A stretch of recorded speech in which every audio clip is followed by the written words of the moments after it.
So if we wanted to look at hip-shoulder separation, you can see without the ball, if I have the ball, my hip and my shoulder are both going back. So when people are throwing medicine balls, in no video of that, if you slow-mo, will you ever see them get more hip-shoulder separation as when they throw. Not even the same amount, because the inertial load of that ball going back, the brain knows I'm not strong there, I'm gonna have a blowout.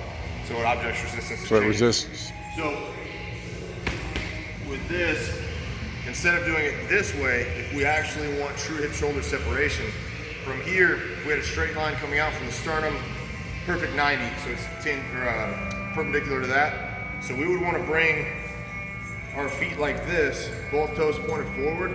Sometimes I have them come up on their back toe. So again, if we were here, balance is going to be off, so we need a wider base of support. This should be going right about the midline of the ball. I'm going to let this take me up and back, kind of passively. Then from there, I'm going to do it with intention. So I'm going to squeeze my trunk, and then I'm slowly going to rotate like this. So notice I'm not doing this. I'm not leaning, I'm not changing my center mass over my base of support other than staying on the same axis through my spine and generating rotation and flexion just like I was throwing. So from there we can go up and back and then coming down and forward from there. And again, there's zero stress on this throwing arm. Zero. So if you're elbow and shoulder, you can still train that hip shoulder separation if it's a recovery day.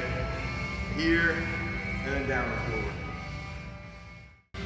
You got it. So here, again, zero stress on the throwing arm. No force going through this. I can rotate without even touching it. So this is to make an extended lever. So we got our axis, we got our line of force. So a longer moment arm, we have to generate more torque. And again, rotation comes from hip extension and hip flexion. So we're going from the ground up. So we can be in a neutral position here and we can rotate this way and then through. Just make sure the hips aren't turning with it unless kind of gross output and torque is your goal. But if we want to look at hip shoulder separation, I would change my stance to let the band and the resistance take me back and then from there come forward. And you'll feel right here elongate. So rectus abdominis, your obliques, transverse abdominis, as your spinal erector shorten into extension rotation, you feel that front side elongate, and then from there squeeze and work on rotation, staying kind of on that horizontal plane.